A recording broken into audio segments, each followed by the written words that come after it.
Spider-Man 2 was released on June 30th, 2004. I've got 7 different statements here. The guys are going to have to guess whether the statement is fact or it is fiction. You're going to hear some sounders here, by the way. If you want to be included in one of those, post it on social media, Instagram, Facebook, whatever. Tag me in it at The Real Brandalorian, and I will record it, and I will put you in one of these videos. You might hear yourself saying either that's a fact or that's fiction, whichever one, and have some fun with it. Doing some random voices or however the hell you want to do it.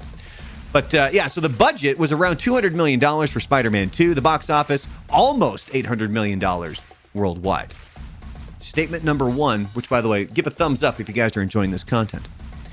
Fact or fiction, Tobey Maguire almost lost the role after a back injury, and Jake Gyllenhaal was considered as his backup. Frank. That is a fact. Lan. Fiction. Yes, fact. Yeah, that is a fact. Maguire suffered a serious back injury during Seabiscuit filming, so production paused while he recovered. Jake Gyllenhaal was reportedly on standby in case Tobey didn't return. Fortunately, he healed and continued as Spider-Man. That's what they make fun of it in Spider-Man No Way Home, where all 3 of them are together and the 2 of them are there, and Tobey's like stretching and Andrew goes, "You got a problem with your back?" He's like, "Yeah, I got this back injury. You know, I just need to." And he cracks. And he his has back. him pop his back. Yeah, that's the whole reference to him injuring his back. Next up, fact or fiction? The iconic train stop scene was filmed in Chicago, not New York. Plan. Fact. Sure. Frank. I would go fact. That's a fact. Yeah. That's a fact. While the opening looks like a New York City subway, the actual train car set and stunt sequence were filmed in Chicago's Loop during 2 days of shooting in November of 2002. Look at Philip Lamar there. Yeah. You know who else is in that scene? That fat comedian Joey Diaz. Yeah, he's the one that's like, you got to get him, you got to get through me. Have you ever heard the poop story with him? Oh, Lord. No. Like, Joe Rogan brought this up on his podcast where he, like, how do I say this without being completely gross? But basically, like, Joey Diaz would talk about how if he had to go to the bathroom while he was in the shower, he wouldn't get out and go to the toilet.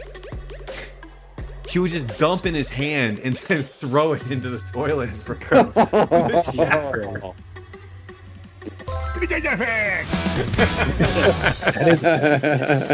All right, next up, let's palate cleanse this thing. Fact or fiction? A full-body CGI Spider-Man fooled Sony executives into thinking it was Tobey. Frank. I'm gonna go fiction. Land. I'm going to say fact because executives are dumb. Get your back. Yeah, ILM and John Dykstra crafted a digital Spider-Man so realistic that the studio heads thought it was Tobey in a motion capture suit until they were finally told, yeah, no, that was completely CGI. I still remember a guy I went to college with when the movie came out. He was talking about it. I think it was Spider-Man 1, and he's like, it looks so fake. You know, when he's swinging up in the city. And I go, because you know what it's like to swing up in a city? You know what it's going to look like from up there? Really? Yeah. Do it every week. I don't know why that was an argument that I felt like I needed to have, but I did. Congratulations. I know. Next up, fact or fiction? Sam Raimi originally wanted Dr. Octopus to be the villain in the first Spider-Man movie, not the second. Lan. I think that's a fact. Frank. Fact. Yeah, I'll go fact. That is a fact. It is. Director Sam Raimi initially intended Dr. Octopus to be the main villain in the first Spider-Man movie, but the studio felt the character's complexity, especially his mechanical arms, would require too much screen time and CGI budget for a debut film. Green Goblin was chosen instead, allowing Doc Ock to make a more fully realized and visually stunning appearance in Spider-Man 2, where he's now considered one of the best comic book villains ever to be put on the screen. Not a good one. Not a fact or fiction here. Spider-Man 2 better than Spider-Man 1? Yeah. Yeah. I mean, Spider-Man 1 was brilliant. Don't get me wrong. But this is one of the rare ones where, like, truly the second one really went above and beyond.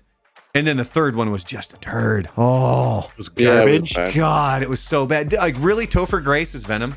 Topher Grace is Venom. Yep. That's what lost me. God. All right, next up, fact or fiction. Tobey Maguire insisted on doing many of his own stunts, even with his back injury. Frank. I go fact. Lan. I'll say fiction. Get your back!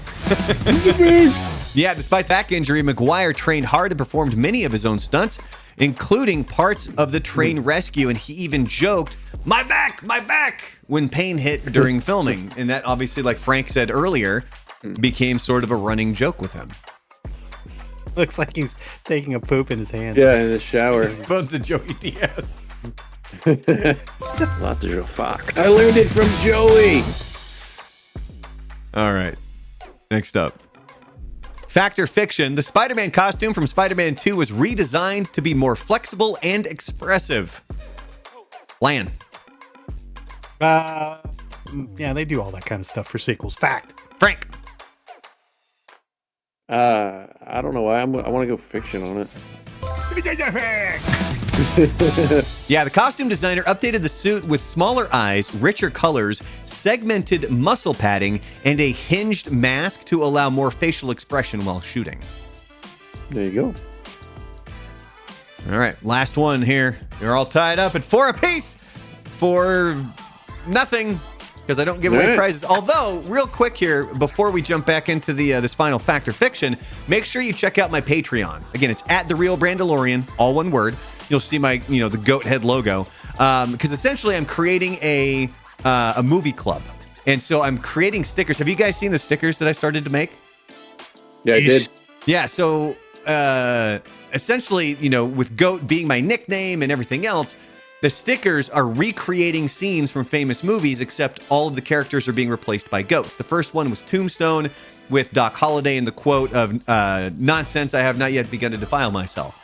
So that one was free. Anybody who joined the free version of Patreon is getting that sticker for free. But then there's going to be a movie club, which I'm not even sure when this video is releasing. I think it'll be out before I do it, because July is when I'm going to set this for. But yeah, so make sure that you go check out the movie club, which I'm not quite sure what the price is going to be, but everybody who joins the movie club is going to get a sticker for free. And then there will be another bigger prize. I'll pick one person at random every single month, and they're going to get a bigger prize that's based on whatever the movie of the month is for that month. So make sure you go check out Patreon at The Real Brandalorian. Here we go. Last one. Fact or fiction? Alfred Molina named Doc Ock's tentacles after famous 1920s gangsters. Frank. I'm gonna go fiction. Lan. I will say fact. That's fiction, baby. No, Frank Dusty gets the Rhodes. win. While Molina did give each mechanical arm a nickname, apparently it was Larry, Harry, Mo, and Flo.